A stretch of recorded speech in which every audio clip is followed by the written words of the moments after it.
Recorded live with little or no editing, it's Defense Up. I'm Run 7. How you doing? Today we're going over my defense.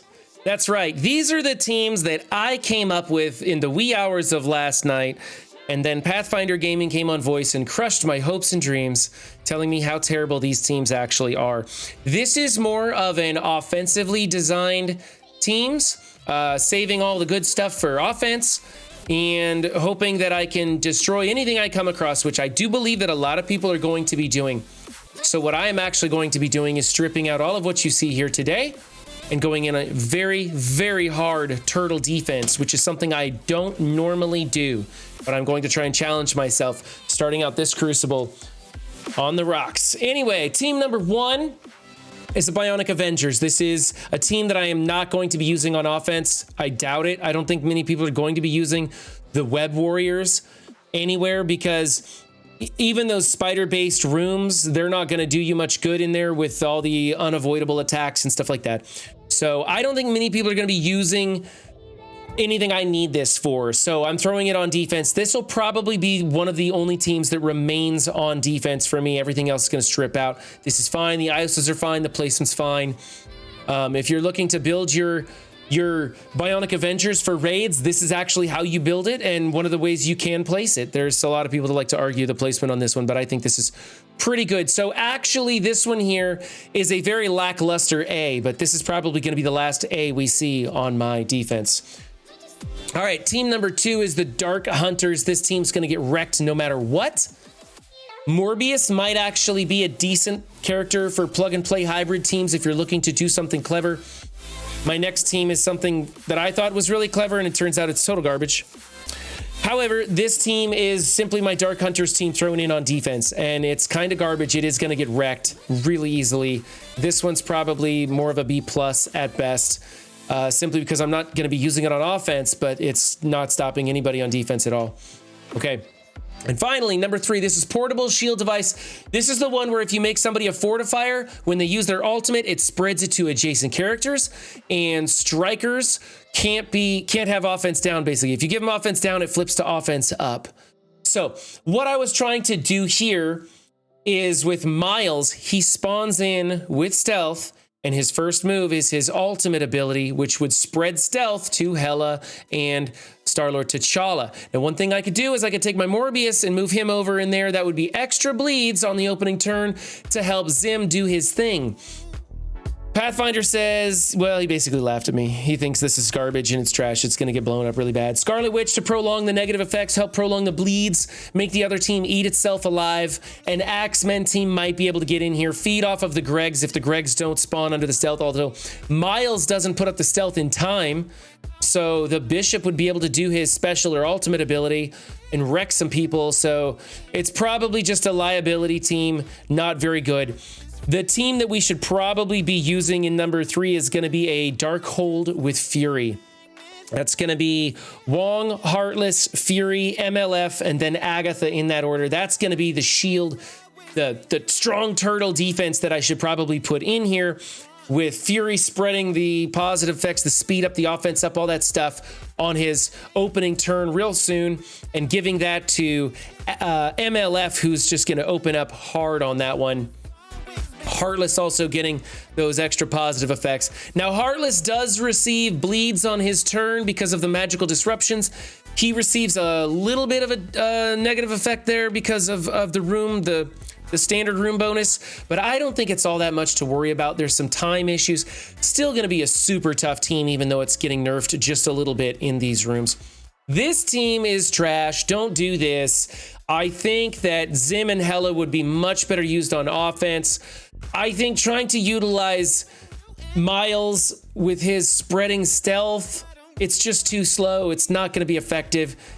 Maybe if you're a newer player and happen to have Miles, you could do something tricky with this. It's a thing you could do. It's just that it's not going to be anything that serious Cosmic Crucible players are going to be utilizing. I was trying to be creative, but it just wasn't enough. This team is going to be probably a C- because I could be using Hela and Zim on offense. There's a case to be made to be using Actually, there's a case to be made to using everybody but Miles on some sort of a hybrid. So actually, I'm going to give this a D+. It's just a bad idea. It's not going to do me any good. A lot better things I could do in here, even if I wasn't going for a turtle defense. All right, team number 4 is the Dad Bros. The Dad Bros is utilizing the, do I have my music low enough? Sorry, that was probably pretty loud. I'm gonna turn that down for you guys. The Dad Bros utilizing the resurrection protocols. They are hero mutants, so they die and revive. I basically wanted them in here just being a Dad Bros team, right? I wanted to save my Uncanny. I wanted to save my Unlimited for offense. I wanted to save my Axemen, everybody who might be useful. Although Axemen, I think Axemen's probably not a good team anymore. Hopefully these guys die, revive with the same amount of turn meter and still get the opportunity to crit and blow up and get going and get that turn meter going and heal themselves and all that stuff. Not sure. I think what I'm going to end up doing is putting a full Unlimited team in here or go Unlimited with Kingpin replacing somebody. That's probably the way to go. It's going to be just a really frustrating team to beat. Beatable with the mirror match. Possibly beatable if you use Red Hulk in there stealing those revives. We don't know. It's going to take some testing.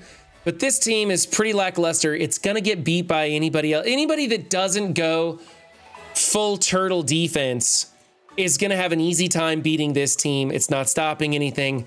It's probably something you could use on teams like this. So probably better that I keep it for offense. I think I'm going to throw in the Unlimited team on defense here. It just behooves me to do that because it seems so blatantly obvious choice to throw in Unlimited to be a really stubborn sticking point. So I don't know. Juicy's telling me that Unlimited is not beatable in the mirror. It's a 50-50 shot, which that's true because Rogue will revive and eventually get back around to using her special, and then it's just troublesome to get through.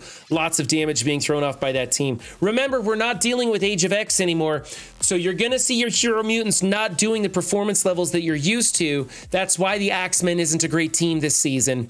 That's why this team isn't even that great of a team this season, because these guys aren't throwing off the damage that they used to.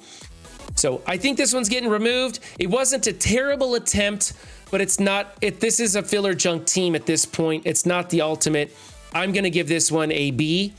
I think the placement, the ISOs, and all that stuff is fine. It's just it'd be better used on offense, and it's just not really that good. Team number 5. Here's another trick play I was trying for. I've seen some people trying to throw in Phoenix and Mr. Negative. Mr. Negative having the Spider-Verse tag, going under stealth, gets that damage boost. He's super fast, synergizes with this team. That would be a thing to do, but I don't have Negative built, so I threw in Kingpin, and then I was like, well, there's no Spider-Verse characters, so who cares about stealth? So I got rid of Phoenix, and then I was like, well, who do I replace? And the only thing that was left on my roster really was either a really fast character that's going to trigger an assist from Taskmaster, or 2 relatively slow characters that synergize with Taskmaster as well, but don't do an attack on their first turn, which is Lieutenant and Riot Guard. Those might actually be better choices than Korath the Pursuer. He's nothing. He was just there to trigger Taskmaster, and that's a thing, but it's not a cool enough thing.